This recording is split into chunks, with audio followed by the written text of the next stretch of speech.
Manifest başrol sensin yeni çıkmış şarkı. Canlısı var mı? Sanmıyorum. Özel performans var burada. Yok. Playback. Gördüm kalbim deliye döndü.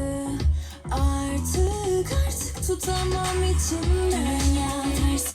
Evet. Albüm kaydı çocuklar. Yani şimdi ben parçayı dinledim birkaç kere. Çünkü kızım dinliyor arabada sürekli bunları. Yapacak bir şey yok. Hatta onların kartlarını alıyor. Ne kartıydı Özgün onların? Fotokart. Manifest fotokartları. Onlardan dün aldık. Altılı karttan aldık. 3 Mayıs'ta da konserleri var tekrar. Galiba konser turları başlıyor mu? Ne oldu bilmiyorum ama öyle bir şey gördük. Bu parçanın vokal kaydı daha önceki kayıtlarına göre daha iyi. Çok çok daha iyi hatta. Ama sonuçta reel bir şekilde duymadığımız için, yani reallerinde konserlerdeki performansları hiç buna yaklaşmadı. Yani daha düşük kaldı bütün performanslar. Hep o canlının şeyinde yoruldular. Daha kendilerini ifade edecek süreyi de bulamadılar bence. Sahne performansı olarak geliştirmek için. Ya çünkü uzun bir süre bu yani. O süreyi sahnede geçirip sürekli söyleyip dinleyip iyi miyiz kötü müyüz diye bakmak lazım ama stüdyo kayıtlarında artık belli bir standart var ama stüdyo kayıtlarında da neyin doğru, neyin yanlış, nasıl kullanıldığını vesaire bilmemiz imkansız. O bakımdan hani böyle Herkesin elinde korku yok çıkan sesinde. Değil düşmek, deneme vazgeçme. mesela tertemiz yapılmış şeyler var. Titrese bile omuzlarım durmaz. Kayboldum anda. Mesela kızların seslerini ayıramıyorum birbirinden.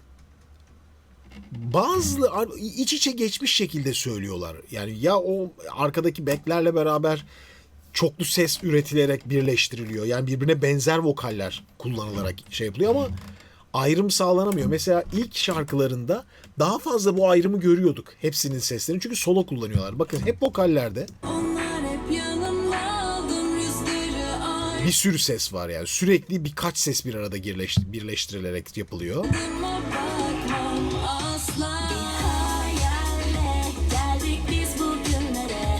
Artık korkmak kaçmak yok bundan böyle.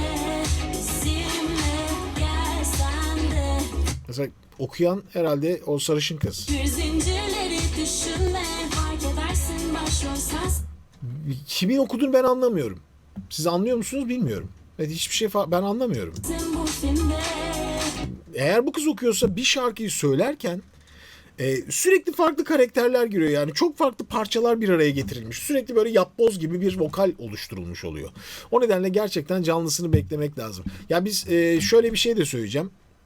Mesela Hilal'in sesini ayırabiliyoruz. Çünkü okuma tarzı biraz daha farklı. Süheyda'yı ayırabiliyorsun. Mesela Süheyda'nın vokal karakterini hemen ayırabiliyorsun. Çünkü yani vokal gibi söylüyor. Biraz daha kendine has bir şekilde söylüyor. Biz bugünlere. Orada o mikrofon güzeldir. Manley'in mikrofonudur. Bu Golden versiyonu. Reference Cardioid'di galiba. Bende bunun Silver'ı vardı. Artık korkmak kaçmak yok bundan böyle. Bizimle gelsen de kır zinciri. Ya mesela bu vokal evet Süheyda'yı andırıyor. Onun sesi. Fark edersin başrol sensin bu. Ey akşamdı Mesela vazgeçme. Ey akşamdı çıkasın vardı yokuşlardan. bu vokal bana diğerlerinden çok farklı gelmiyor. Mina ve şeyin okuduklarından. Yani aynı tarz gibi geliyor. Ses rengi de aynı. Mera ve şöhrete aldırmam. Ama da bu benim şeyim yani. Dinlediğimde ben ayıramıyorum. Siz ayırabiliyorsanız okey sıkıntı yok. Çok daha yolun var. Mesela Melisa arabada dinlerken şey diyor Özgün bana. Tam mesela şey giriyor. Bak bu Süheyda diyor mesela. Bak bu Lidya diyor. Onları ayırmış. Tam şimdi o girecek diyor. Ama o diğerlerinde tam da böyle soruyorum mesela biliyor musun? Hocam birkaç vokal var zaten diğerleri dansçı ama söylüyorlar. Deniyorum 7-24 peşindeyim gecemi. Yani aslında bu deneyim yani bu deneme alışınca ayırt etmeye başladım diyen var arkadaşlar. Ya bu sonuçta K-pop tarzında bir grubu oluşturma denemesi daha önce Türkiye'de bence yapılmadı. İlk defa deneniyor böyle bir şey. Çünkü hepsinin olduğu dönemde de böyle bir benzer bir dönem yoktu yani. Orada da bir ana vokal vardı ama diğerleri de böyle söyletiliyordu. Hepsi söylüyordu bir şeyler. Az veya çok.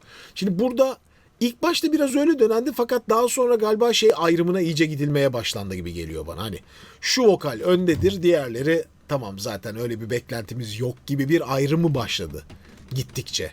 Ve bu böylece tamamen aslında K-pop'un yapısına doğru öykünmeye başladı. İş tamamen onun yapısına öykünmeye başladı. Bu da yani işi biraz daha aslında nasıl diyeyim size? Ayaklarını daha yere basar bir hale gelmiş olabilir. Çünkü herkesin iddialı olması ya Ketsai gibi. Değil mi yani? Hepsi iddialı. Hatta geçen hafta neydi? Say No dinledik Özgün. Dörtlü grup. O ne ya? Evet. Saçma sapan yani.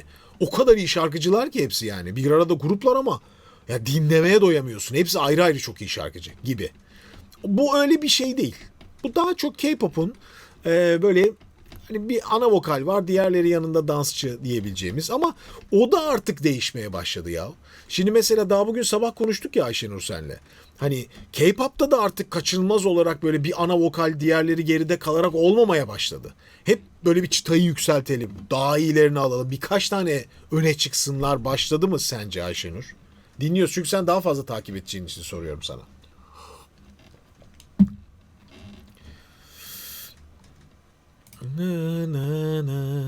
Ayşenur dinlediğinde bana girersen devam et. Tekrar söylerseniz. Duydun mu sorumu? Yok, Ayşenur yayından dinliyor ya bize. Sorunuzu duymadım şimdi.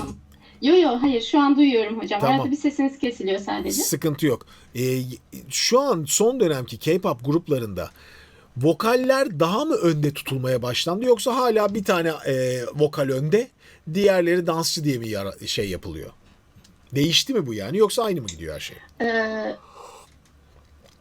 Aslında şöyle zaman içerisinde daha çok işte fanların yoğunlukta olduğu karakterler, kişiler, işte dans ön planda olan kişiyi daha çok dans ağırlıklı olan nasıl diyeyim sahnelerde mesela ön plana çıkarıyorlar. Veyahut da bir vokal performans sergilenecekse vokali ön planda olanı daha çok ön plana koyuyorlar.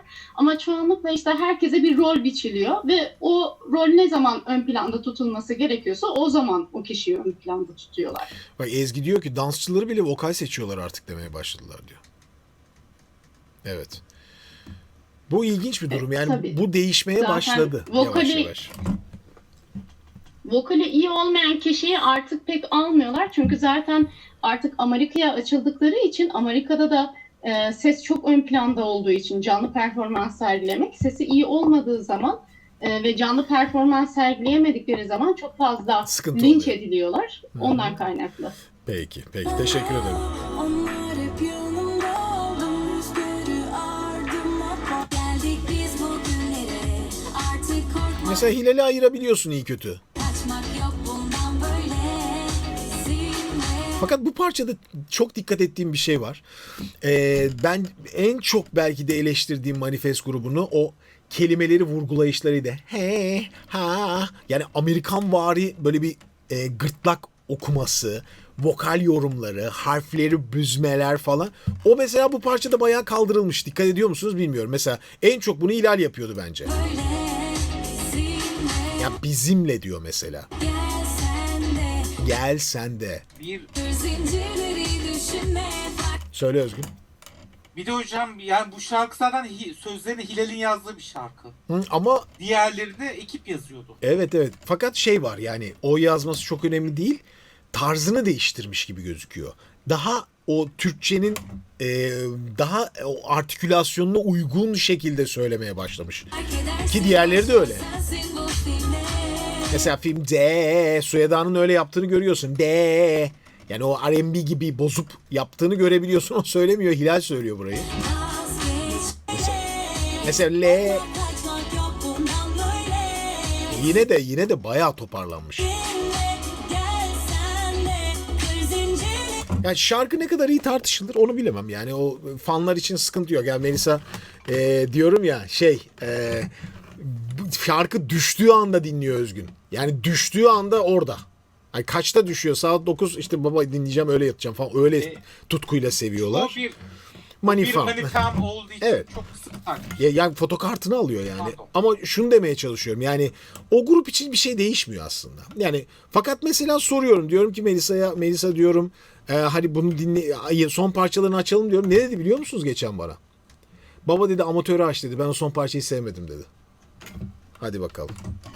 En sonunda bir gün onu çıkaracağım yanıma. Hangi parçaları seviyorsun diye. Düşünme fark edersin. Ya best Gelecek mi hocam? ne? Melisa'nın kendi kişisel kanalına yeni bir analiz gelir mi? Ben onu çok seviyorum Melisa'nın analizlerini. Dur bakalım Özgün. Bakarız belki. İlki çok güzeldi birinci analiz. Belki de teşekkür ederim.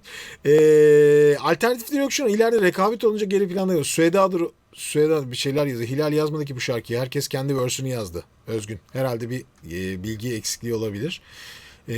Herkes kendi versiyonu. Evet söz müzik Özgün hepsine ait. Tamamı yazmış şarkıyı. Ha, ben de Hilal ve Esin Yok diye yok. biliyordum da. Tamamı yazmış.